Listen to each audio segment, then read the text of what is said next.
Alhamdulillah, kita sekarang berada dalam bulan sambutan Maulidur Rasul. Pada bulan ini biasanya orang melebihkan tarbiyah dan dakwah yang berkaitan tentang Nabi Muhammad SAW. Tujuannya dilebihkan dalam bulan ini agar bertambah mantap kecintaan kita kepada baginda. Dalam bulan-bulan yang lain pun memang ada kita buat. Memang kita cerita tentang Nabi, cerita tentang peribadi dia, cerita tentang sirah dia. Tapi dalam bulan ini lebih khusus lagi. Macamlah bulan Ramadan. Dalam bulan-bulan biasa memang kita baca Quran lah setiap hari. Tapi dalam bulan Ramadan ni kita lebih lagi baca Quran tu. Macam tu lah. Bila sampai bulan Maulidur Rasul ni, kita lebih cerita tentang Nabi Muhammad berbanding bulan-bulan yang lain. Jadi dalam kitab Ihya Ulumuddin ini, dia ada banyak kitab-kitab kecil yang kita sebut sebagai bab. Imam Ghazali dia sebut kitab. Dalam banyak-banyak kitab-kitab kecil ni ada satu kitab yang khusus cerita tentang Nabi Muhammad. Cuma kitab itu dia ni ringkas. Imam Ghazali pun bagi tahu dia cerita ringkas saja tentang Nabi Muhammad. Tajuk kitab ni ialah Kitab Adab Kehidupan dan Akhlak Kenabian. Dalam kitab Ihya.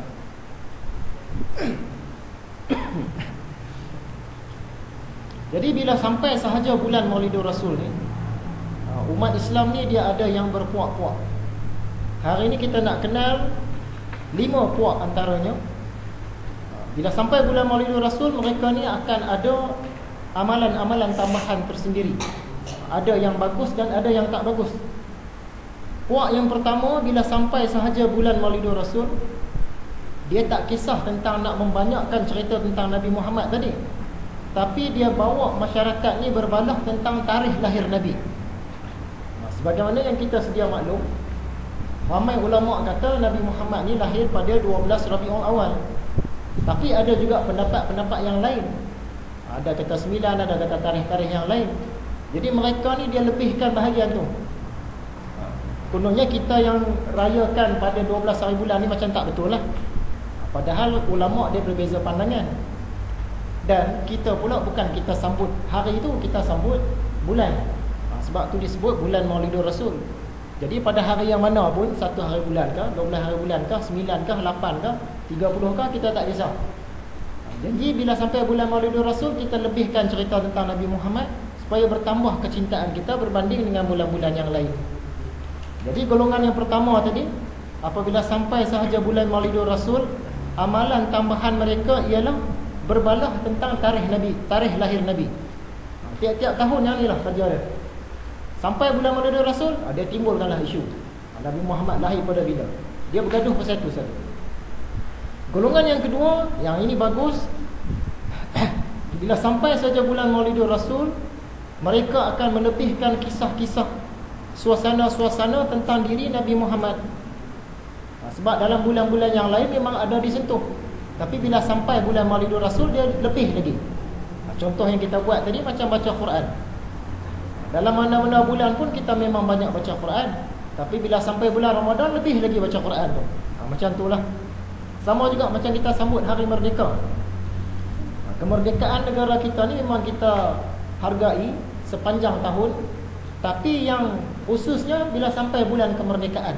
Masa itulah orang pasang bendera, buat program-program kemerdekaan, tayang cerita-cerita berkaitan kemerdekaan. Macam itulah juga Maulidur Rasul ni. Jadi golongan yang kedua ni, bila sampai saja bulan Maulidur Rasul, dia lebihkan kisah-kisah, cerita-cerita, tarbiyah-tarbiyah, suasana-suasana tentang Nabi Muhammad. Golongan ni baguslah. Jenis yang ketiga pula, bila sampai sahaja bulan Maulidur Rasul, amalan tambahan dia ialah membida'ahkan orang. Dia kata ni Maulidur Rasul ni tak ada dalam Islam. Siapa yang sambut, siapa yang rayakan, siapa yang buat majlis lebih daripada yang biasa ni, berdosa. Dia duk halang orang jangan sambut Maulidur Rasul. Bulan Maulidur Rasul ni tak boleh ada. Itu puak yang ketiga. Yang itulah amalan tambahan dia bila datang bulan Maulidur Rasul. Golongan yang keempat, bila sampai bulan Maulidur Rasul, dia ni yang paling aktif. Dia terlonjak-lonjak di dalam mana-mana perarakan, perbarisan, pasang-pasang spanduk. Dia cukup seronok dah. Walaupun dalam bulan-bulan yang biasa dia semayang pun tak cukup. Dia tak kisah sangat agama ni. Tapi bila sampai bulan Maulidul Rasul, dia yang paling kemas sekali. Pasang spanduk banyak masuk televisyen ada seronok.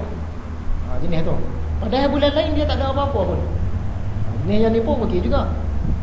Dan jenis yang kelima, bila sampai sahaja bulan Maulidul Rasul, dia tak rasa apa-apa, biasa je. Baik orang biasa ataupun orang awam, bagi dia bulan Maulidul Rasul tak ada apa-apa kelebihan. Yang itulah 5 puak. Bila datang sahaja bulan Maulidul Rasul, kita boleh nampak 5 puak. Yang pertama tadi, dia duk berbalah tentang tarikh lahir Nabi. 12 hari bulan tak betul, 9 hari bulan betul, 9 tak betul, 10 betul, 10 tak betul, 8 hari bulan betul. Dia bergaduh yang tu je. Itulah amalan tambahan dia. Golongan yang kedua, macam kita buatlah, kita adakan program-program yang baik-baik yang tak bercampur dengan maksiat, cerita lebih tentang Nabi Muhammad. Itu amalan tambahan kita dalam bulan Maulidul Rasul. Jenis yang ketiga, bila datang bulan Maulidul Rasul, dia kira nak membidah. Dia suka kalau majlis Maulidul Rasul ni dikira berdosa. Siapa yang raikan Maulidul Rasul ni kira berdosa. Dia suka yang tu. Itulah amalan tambahan dia. Golongan yang keempat, bila sampai bulan Maulidul Rasul, dia paling seronok berak. Dia buat spanduk ni cukup seronok lah. Dia tak kira campur lelaki perempuan ke, macam mana keadaan ke, asalkan Maulidul Rasul tu dia masuk. Sambutan Maulidul Rasul tu. Sedangkan dalam bulan yang lain-lain dia bukan agamawan pun. Jenis yang kelima biasa saja. Datang ke tak datang ke bulan Maulidul Rasul, dia tak kisah. Bagi dia tak ada apa-apa. Jadi kita berada dalam golongan yang mana? Kita harap golongan yang kedua tadi lah. Hadirin yang dirahmati Allah sekalian, sebagaimana yang kita bagi tahu tadi, dalam kitab Ihya ni dia ada satu kitab kecil yang khusus cerita tentang Nabi Muhammad, sekalipun ringkas. Jadi pada tahun lepas, sempena bulan Maulidul Rasul itu, ada lebih kurang 2 kali kuliah kita buka kitab itu, iaitu kitab adab kehidupan dan akhlak kenabian. Antara benda yang kita cerita tahun lepas ialah rupa paras Nabi Muhammad. Macam mana yang dikatakan Nabi Muhammad ni? Kita kalau orang sebut, "Oi, ada satu artis Filipino lah. Oh, cukup terkenal. Nama dia ABC." Kita tak rasa apa-apa pun. Kita tak rasa apa-apa pun. Tapi bila orang cerita ABC ni, suara dia sedap. Rambut dia kemas je. Lepas tu pakaian dia pun sentiasa kemas. Lemah lembut bila cakap dengan orang. Kita dah tahu sikit dah sifat dia. Datang kita punya rasa nak tahu. Kita punya cinta tu lebih. Nabi Muhammad pun macam tu juga. Yang kita tahu Nabi kita Nabi Muhammad. Tak tahu pun keadaan dia tu macam mana. Jadi kita sekadar tahulah, kita tak datang cinta tu. Tapi kalau kita tahu orang dia tu macam mana, baru kita datang rasa cinta.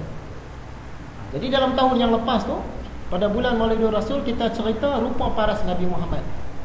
Yang pertama tentang tinggi dia. Nabi Muhammad ni tinggi ke, pendek ke, macam mana ke? Nabi Muhammad ni badan dia tu sederhana. Kalau banding dengan orang yang tinggi, badan dia tu rendah. Kalau banding dengan orang rendah, badan dia tu tinggi.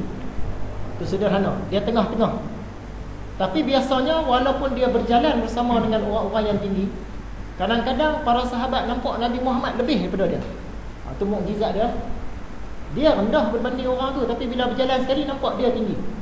Bila berpisah baru nampak orang tu tinggi, dia rendah. Itu mukjizat dia.